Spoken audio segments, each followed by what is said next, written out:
সুপ্রিয় দর্শক, আসসালামু আলাইকুম রহমতুল্লাহি ওবারাকাতু। আমরা মাঝে মাঝে আমাদের এই পেজে ফার্মেসি রিলেটেড ভিডিও দিই, মানে ফার্মেসি ব্যবসা সংক্রান্ত বিষয়ে, ব্যবসার ভালো মন্দ, কীভাবে লাভবান হওয়া যায় বা এর লাভ কী, প্রফিট কী, কীভাবে ব্যবসা করলে আপনি উন্নতি করতে পারবেন, এই সংক্রান্ত বিষয়ে কিন্তু আমরা মাঝে মাঝে এখানে আর্টিকেল বা পোস্ট বা আপনার ভিডিও দিই। সেই ভিডিওগুলোতে ভালো একটা রেসপন্স কিন্তু আপনারা করেন, কারণ আমরা জানি যে আমাদের এই পেজটাতে বিশেষত ফার্মেসি ব্যবসায়ী বন্ধুরা প্রচুর পরিমাণে অ্যাক্টিভ আছেন এবং অনেকে আছেন যারা আপনার ফার্মাসিউটিক্যাল কোম্পানিতে জব করেন, এই ধরনের ব্যক্তিরাও অ্যাক্টিভ আছেন এবং অনেক বিশেষজ্ঞ ডাক্তাররাও আমাদের সাথে অ্যাক্টিভ আছেন। বিভিন্ন সময় কমেন্টের মাধ্যমে আমরা আসলে বুঝতে পারি। তবে সকলের উদ্দেশ্যে বলতে চাই, যে কোনো বিষয় শুরু করার আগে জানাটা অত্যন্ত জরুরি। আপনি যখন ফার্মেসি ব্যবসা করতেছেন তখন সেই বিষয়টা নিয়ে জানাটা অত্যন্ত গুরুত্বপূর্ণ। না জেনে এখন আপনার বাবার জমি বেচার টাকা পয়সা আছে বা আপনি শ্বশুরবাড়ি থেকে হয়তো বা মোটা অঙ্কের একটা প্রণোদনা পেয়েছেন, যেটা দিয়ে আপনি ফার্মেসি শুরু করে দিলেন। এখন ভালো একটা প্লেসও হয়তো বা পেলেন, দেখা গেল যে অন্য মার্কেটের অন্য দোকান যেখানে হয়তো বা 5 লাখ টাকা সিকিউরিটি, আপনি 10 লাখ টাকা সিকিউরিটি দিয়ে ভালো একটা পজিশন নিয়ে নিলেন। বা দেখা গেল যে আপনার যে আসবাবপত্র বা আপনার যে ডেকোরেশন, সেটা এমনভাবে জাঁকজমকপূর্ণ করলেন যে আপনার টাকার মোটামুটি ম্যাক্সিমাম 4 ভাগের 3 ভাগে আপনি এটার পেছনে ব্যয় করলেন। মানে হচ্ছে আপনার ডেকোরেশন, আসবাবপত্র, চাকচিক্যময় লাইটিং টাইটিং সব কিছু মিলায় এটার পিছনে আপনি মূলত 4 ভাগের 3 ভাগ টাকাটা আপনি ব্যয় করলেন, আর 1 ভাগ টাকা রাখলেন মূলত ব্যবসার উদ্দেশ্যে। আপনার মেন্টালিটি কি? আপনার মেন্টালিটি হচ্ছে আমার দোকানটা দেখতে সুন্দর লাগবে, আমি একটা মানে ভালো একটা মুড নিয়ে বসে থাকবো এবং সবাই আমাকে ডাক্তার একটা ফিল আসবে আমার ভিতরে, ডাক্তার ভাববে, তাই রুগী আমার বেশি হবে, কাস্টমার বেশি হবে।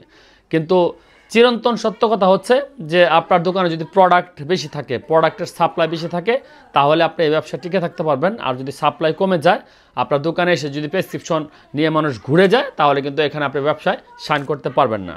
আর যদি আপনি মনে করেন যে এখানে আপনি ছাড় দিবেন বা আপনি ডিসকাউন্ট দিবেন, তাহলে ভাই আপনি এখানে ব্যবসা আসলে টিকে থাকবেন কতদিন, সেটার সময় আপনাকে বলে দিবে।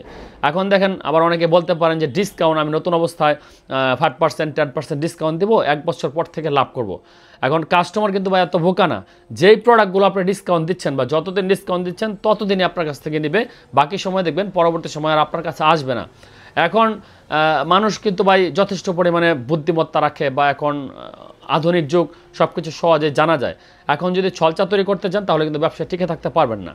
তো আমি বলবো যে এখানে ওই যে ডিসকাউন্টের মানে না যায়, মানে পাল্লায় না পা দিয়ে আপনি যদি সঠিকভাবে ব্যবসাটা করেন, আগে যদি ব্যবসা সম্পর্কে একটু ধারণা নেন, বিশেষ করে বলবো যে একটা কোর্স করেন বা কমপক্ষে 6 মাস একটা ফার্মেসিতে থাকেন, থেকে একটা প্র্যাকটিক্যাল জ্ঞান যদি আপনি লাভ করেন এবং ওষুধ ব্যবসা বেচতেন আর কিনলেন, এটার মাঝেও কিন্তু অনেক ব্যাপার স্যাপার থাকে।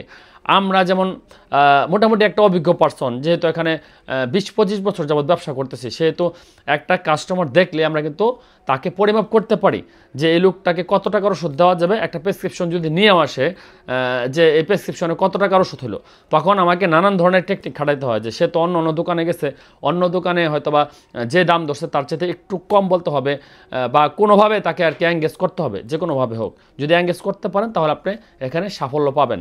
আর এই এঙ্গেজ করাটা বা কাস্টমার দেখে তাকে পরিমাপ করাটা, এটা যত তাড়াতাড়ি আপনি শিখতে পারবেন, তত তাড়াতাড়ি আপনি এই ব্যবসায় শাইন করতে পারবেন। আর নতুন এসে আপনি ছাড় দেওয়া শুরু করলেন, আপনি ডিসকাউন্ট দেওয়া শুরু করলেন যে আমার কাছে 5% ডিসকাউন্ট পাবেন, 10% ডিসকাউন্ট পাবেন, দেখবেন যে সব কাস্টমার আপনার ওখানে হুমড়ি খেয়ে পড়ে আছে। কিন্তু দিন শেষে, মাস শেষে হিসাব করে দেখবেন যে আপনার যে মূলধন, সেটা আসলে দিন দিন কমতেছে, আপনার লভ্যাংশ থাকবে না। এখন ব্যবসা এমন একটা বিষয় যেখানে আপনার আজকেই লাভ করতে হবে। আপনি যদি ভাবেন যে আজকে আমি কাস্টমারকে মানে আনলাম, আমার আয়ত্তে আনলাম, কালকে এখান থেকে লাভ করব, হবে না ভাই, কিছুতে আপনি পারবেন না। সেই কাস্টমার কালকে আপনাকে চিনবেই না, আপনার কাছে আসবেই না, ঠিক আছে? সুতরাং ব্যবসা করার আগে যেই ব্যবসায় করেন না কেন, সেটার বিষয়ে একটু নলেজ দেন, একটু প্র্যাকটিক্যাল জ্ঞান নেন। আপনি যতই শিক্ষিত হন না কেন, ওষুধ ব্যবসা আপনার জন্য প্রপার হবে না। এখানে এসে আপনি ধোঁকা খেয়ে যাবেন। আপনি যতই টাকা ইনভেস্ট করেন না কেন, ওষুধ ব্যবসায় ভাই অত গাড়ি টাকা লাগে না।